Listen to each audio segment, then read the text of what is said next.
கர்த்தருக்குள் மிகவும் பிரியமானவர்களே, அன்பின் ஆண்டவரும் இரட்சகருமாகிய இயேசு கிறிஸ்துவின் நாமத்தினாலே உங்கள் அனைவரையும் அன்போடு வாழ்த்துகிறேன்.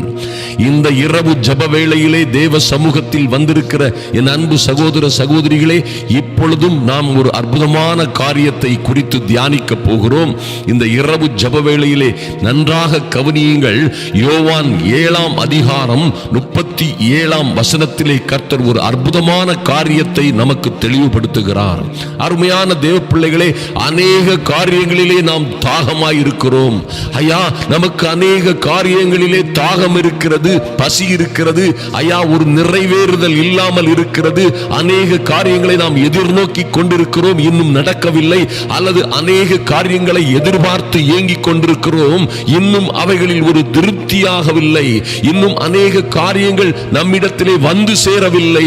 ஆதலினால் நாம் ஒரு பெரிய எதிர்பார்ப்போடு, ஒரு தாகத்தோடு இருக்கிறோம். என் அன்பு தேவ பிள்ளைகளே, எல்லாவற்றிற்கும் மேலாக கர்த்தர் ஒரு காரியத்தை சொல்லுகிறார்.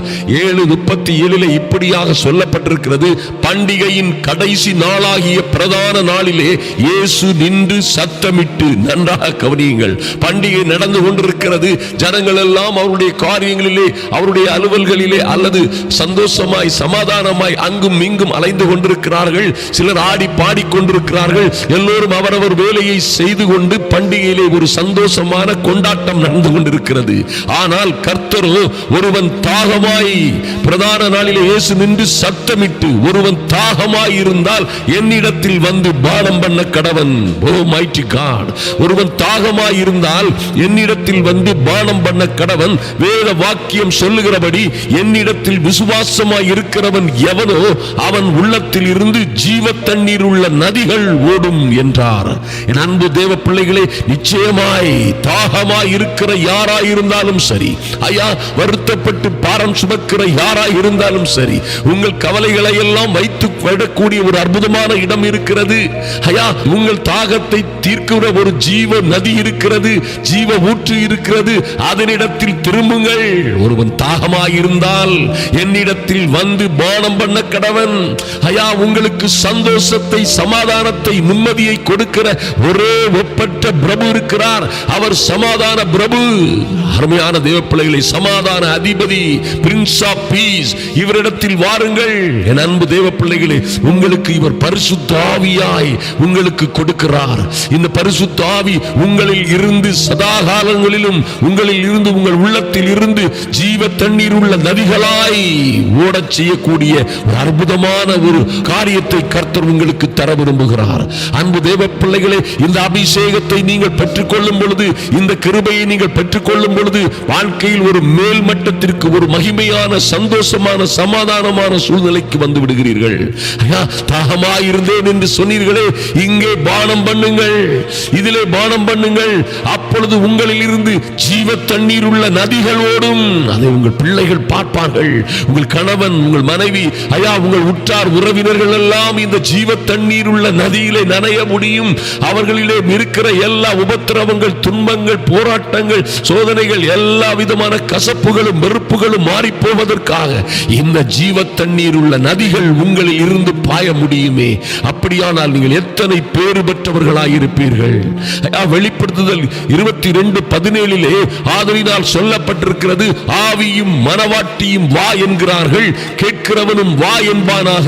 தாகமாயிருக்கிறவன் வரக்கடவன், விருப்பம் உள்ளவன் ஜீவ தண்ணீரை இலவசமாய் வாங்கிக் கொள்ள கடவன். என் அன்பு தேவ பிள்ளைகளே, விருப்பம் உள்ளவன் ஜீவ தண்ணீரை இலவசமாய் வாங்கிக் கொள்ள கடவன். ஐயா, இந்த ஜீவ தண்ணீர் உங்கள் வாழ்க்கையிலே ஒரு பெரிய மாற்றத்தை உண்டு பண்ணும். அன்பு தேவ பிள்ளைகளே, இந்த ஜீவ தண்ணீர் உள்ள நதிகள் உங்களை சுற்றிலும் இருக்கிறவர்கள் மத்தியிலே உங்களுக்குள்ளே ஒரு பெரிய மாற்றத்தை, ஆச்சரியமான, அதிசயமான மாற்றத்தை கொண்டு வரும் என்பதிலே மாற்றமே இல்லை. பாருங்கள், சங்கீதம் 92:10 அதனால் தான் இப்படி சங்கீதக்காரன் சொல்லுகிறார்: என் கொம்பை காண்டாமிருகத்தின் கொம்பை போல் உயர்த்துவீர், புது எண்ணெயினால் அபிஷேகம் பண்ணப்படுகிறேன். ஓ மைட்டி காட்! அருமையான தேவ பிள்ளைகளே, நீங்கள் புது எண்ணெயினால் அபிஷேகம் பண்ணப்படுகிறீர்கள்.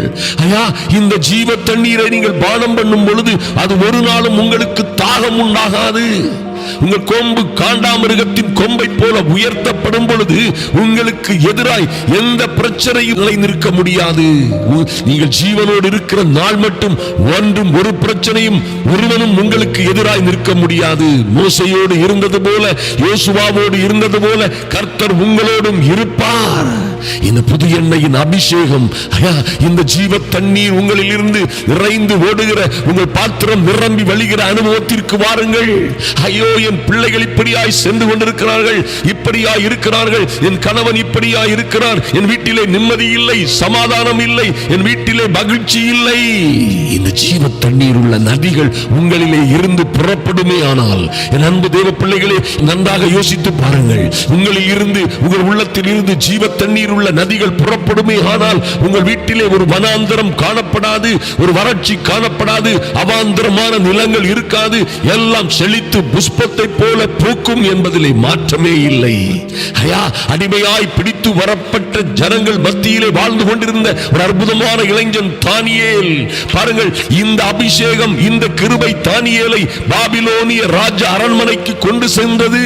ஒரு மகா பெரிய பிரதானியாக, ராஜாவுக்கு அடுத்தவனாக, ராஜாவின் ஆலோசனைக்காரனாக அவனை அற்புதமான ஒரு அந்தஸ்திற்கு கொண்டு சென்றது இந்த அபிஷேகம். அவனுக்குள்ளே இருந்த தேவ ஆவி என்பதிலே மாற்றமே இல்லை. யோசேப்பை பார்வோனுடைய ராஜ சமூகத்திலே, சிறைச்சாலையிலே கிடந்த ஒரு இளைஞன், கம்பிகளுக்குள்ளே அடைபட்டிருந்த ஒரு இளைஞன், அநியாயமாய் குற்றம் சாட்டப்பட்டு தூக்கி எறியப்பட்ட ஒரு இளைஞன், சுற்றமும் நட்பும் தூக்கி எறிந்து விற்று போடப்பட்ட ஒரு இளைஞன், அவனுக்குள்ளே தேவர்களுடைய ஆவி இருந்தபடியினாலே பார்வோனுடைய ராஜ சமூகத்திலே அந்த ஆவியானவர் கொண்டு சென்றார். அருமையான தேவ பிள்ளைகளே, பாருங்கள், ஒரு அருமையான ராயல் எஜிப்ட் என்கிற ஒரு அற்புதமான தேசத்திலே ஒரு ஜனாதிபதியை போல உட்காருகிற ஒரு அற்புதமான காரியம் எதனால் வந்தது? இவனுக்குள்ளே இருந்த அற்புதங்களின் ஆவியானவர் வாழ்க்கையிலே அற்புதங்களை செய்தார். தாகமாய் இருக்கிறவன் வரக்கடவன். என் அன்பு தேவ பிள்ளைகளே, என் அன்பு சகோதர சகோதரிகளே, எத்தனையோ காரியங்களில் தாகமாய் இருக்கிறீர்கள். எத்தனையோ தாகம், எதில் எடுத்தாலும் தாகம், கடன் பிரச்சனை, கஷ்டம், தோல்வி, வெறுப்பு, சமாதானம் இல்லை, நிம்மதி இல்லை, ஓ எனக்கு உதவி இல்லை, தேற்றவு இல்லை, யாருமே இல்லை. உங்களுக்காக ஒரு உதவியாளர், உங்களுக்கு துணை செய்கிற ஒரு துணையாளர், சகல சத்தியத்திற்குள்ளும் உங்களை நடத்துகிறவர், இவரே அற்புதமான தேற்றவாளர். இவரை பெற்றுக் கொள்ளுங்கள்.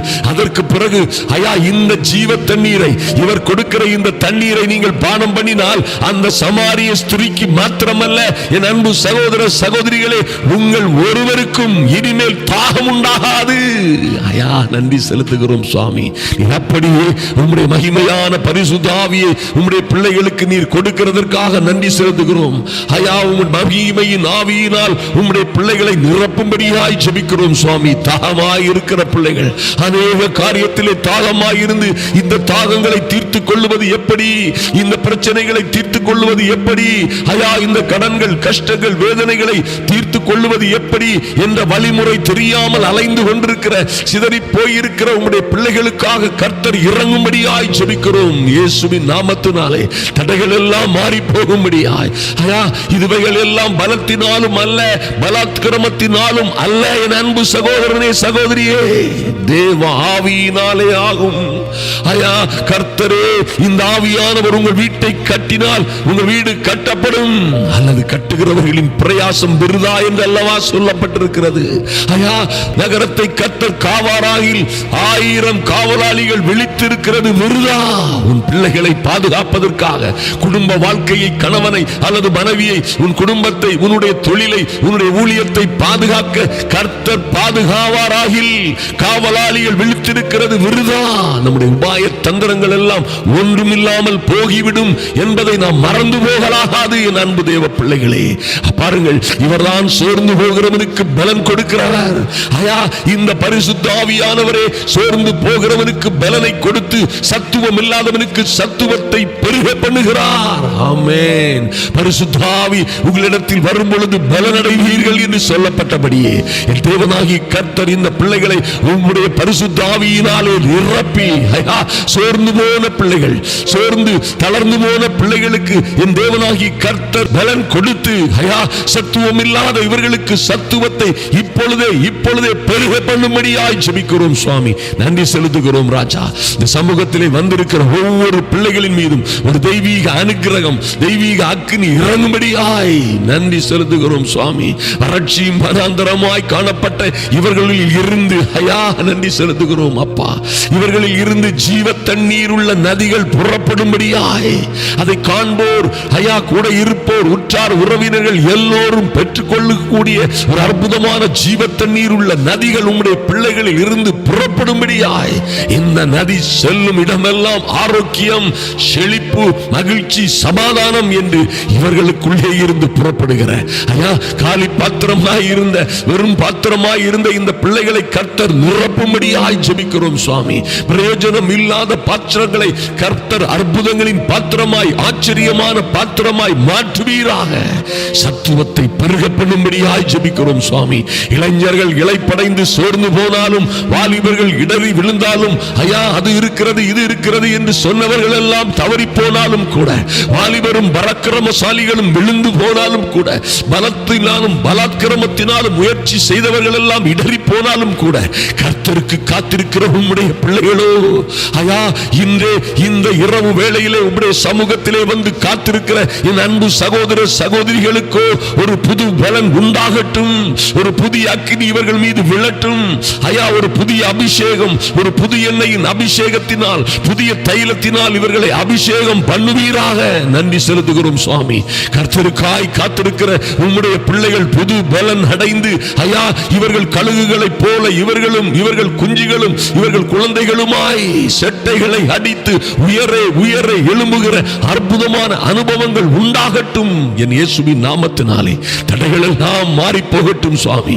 அவர்கள் ஓடினாலும் இளைப்படையார், நடந்தாலும் சோர்ந்து போகார்கள் என்று சொல்லப்பட்டபடியே இவர்கள் எங்கே இருந்தாலும் சரி, எப்படி இருந்தாலும் சரி, இவர்கள் எல்லாம் வாழ்ந்து சிறந்திருக்கும்படியாய் ஒரு புதிய அபிஷேகம் உம்முடைய பிள்ளைகளை நிரப்பும்படியாய், பரிசுத்த ஆவியினால் நடத்தப்படுகிற பிள்ளைகளாய் இவர்கள் மாறும்படியாய் ஜெபிக்கிறோம். என் தேவனாகிய கர்த்தர் நன்றி செலுத்துகிறோம் சுவாமி. இவர்கள் வாழ்க்கையிலே ஒரு பெரிய மாற்றம் உண்டாகும்படியாய். ஆமென். தானியேலுக்கு வந்த ஒரு ராஜ மேன்மையை போல யோசேப்புக்கு கிடைத்த ஒரு அற்புதமான அதிசயமான அரியாசனம் போன்று என் அன்பு சகோதர சகோதரிகளுக்கும் அவருடைய பிள்ளைகளுக்கும் புதிய வழி வாசல்கள் திறக்கப்படட்டும். என் இயேசுவின் நாமத்தினாலே திறக்கப்படட்டும். உமக்காக காத்திருக்கிற பிள்ளைகள் சுவாமி, இரவும் பகலும் வந்து நடுஜாமங்களில் வந்து உமக்காய் காத்திருக்கிற பிள்ளைகளுக்காக என் தேவனாகி கர்த்தர் இறங்கும்படியாய் ஜெபிக்கிறேன். எந்த நாச மோசமும் இவர்களை அணுகாதபடி நன்றி செலுத்துகிறோம் சுவாமி. எந்த சங்கிலிகளாலும் கட்ட முடியாத, எந்த சிறை கதவுகளாலும் அடைக்க முடியாத, எந்த பூட்டுகளாலும் பூட்ட முடியாதபடி ஒரு அக்கினி அபிஷேகம் இந்த பிள்ளைகளுக்குள்ளே இறங்கட்டும். இயேசுவின் நாமத்தினாலே இந்த புது பலன் அடைகிற அனுபவம் இவர்களை இவர்கள் கொம்பை காண்டாமிருகத்தின் கொம்பை போல் உயர்த்தும்படியாய், கழுகுகளைப் போல புது பலன் அடைந்து இறக்கைகளை அடித்து உலக வாழ்க்கையிலும் ஆவிக்குரிய வாழ்க்கை, ஊழியம் மற்றும் இவர்கள் கையின் பிரயாசங்கள், குடும்ப வாழ்க்கை எல்லாவற்றிலும் உயர உயர பறந்து உன்னத நிலையை அடைகிற மகிமையான காரியங்கள் இந்த பிள்ளைகளுடைய வாழ்க்கையிலே நடக்கட்டும். என் தேவனாகி கர்த்தர் பெரிய காரியங்களை செய்யும்படியாய் ஜெபிக்கிறோம் சுவாமி. நன்றி செலுத்துகிறோம். கர்த்தரே ஆவியானவர் எங்கேயோ அங்கே விடுதலை உண்டு என்று சொல்லப்பட்டபடி இவர்கள் வாழ்க்கையிலே ஒரு பெரிய விடுதலை உண்டாகும்படியாய், பெரிய மாற்றம் உண்டாகும்படியாய் என் தேவனாகி கர்த்தர் இந்த ஜீவ தண்ணீரினால் எங்களை நிரப்பணுமே. உம்முடைய பரிசுத்த ஆவியினால் உம்முடைய பிள்ளைகளை நிரப்புங்கப்பா. நன்றி செலுத்துகிறோம் சுவாமி. பிள்ளைகளை ஆசீர்வதிங்க, மேன்மைப்படுத்துங்க. குடும்பம் முழுவதையும் பாதுகாத்து கர்த்தாவே உம்முடைய கிருபையினாலும் இரக்கத்தினாலும் இவர்களை முடிசூட்டும்படியாய் ஜெபிக்கிறோம் சுவாமி. நன்றி செலுத்துகிறோம். இந்த பிள்ளைகள் என்ன காரியத்திற்காக உம்முடைய சமூகத்திலே வந்தார்களோ, வந்த காரியங்களை என் தேவனாகி கர்த்தர் நிறைவேற்றும்படியாய் ஜெபிக்கிறோம். இந்த இரவிலே இவர்களுக்கு விரோதமாய் இருக்கிற எல்லா பொல்லாத சத்துருவின் வல்லமைகளும், எல்லா பிசாசின் வல்லமைகளும் எல்லாம் இயேசுவின் நாமத்தினாலே நிர்மூலமாகும்படியாய், எல்லா பிசாசின் வல்லமைகளும் அழிந்து போகும்படியாய், இந்த பிள்ளைகள் வாழ்ந்து சிறந்திருக்கும்படியாய், தடைகளை நீக்கி போடுகிறவர், தடைகளை நீக்கி போடுகிறவராய், ராஜாதி ராஜனாய் இவர்களுக்கு முன்னே கடந்து செல்லும்படியாய் ஜெபிக்கிறோம் சுவாமி. இந்த நிகழ்ச்சியை அநேகருக்கு ஷேர் பண்ணுகிற பிள்ளைகளை ஆசீர்வதித்து பாதுகாத்துக் கொள்ளுங்கப்பா. அதிகாலையிலும் இரவு வேளையிலும் வந்து உம்முடைய சமூகத்திலே காத்திருக்கிற பிள்ளைகள் நிச்சயமாய் ஆசீர்வதிக்கப்படும்படியாய் ஜெபிக்கிறோம் சுவாமி. எங்கள் அன்பு சகோதர சகோதரிகளே, நிச்சயமாக கர்த்தர் உங்களை ஆசீர்வதிப்பார். நிச்சயமாக நீங்கள் புது பலன் அடைந்து கழுகுகளைப் போல இறக்கைகளை அடித்து உயரே உயரை பறப்பீர்கள் என்பதிலே மாற்றமே இல்லை. கர்த்தருக்கு யாருக்கு இப்படி நடக்கும்? கர்த்தருக்கு காத்திருக்கிறவர்களுக்கு. எந்த சூழ்நிலையிலும் கர்த்தருக்கு காத்திருக்கிறீர்களே, உங்களுக்குத்தான் அப்படி நடக்கும். ஜெபியுங்கள், நிச்சயமாய் ஜெபியுங்கள். நாங்களும் உங்களுக்காக ஜெபிக்கிறோம். நம்முடைய கூட்டங்களுக்காக, ஊழியங்களுக்காக ஜெபியுங்கள். கர்த்தர் உங்களை ஆசீர்வதிப்பார்.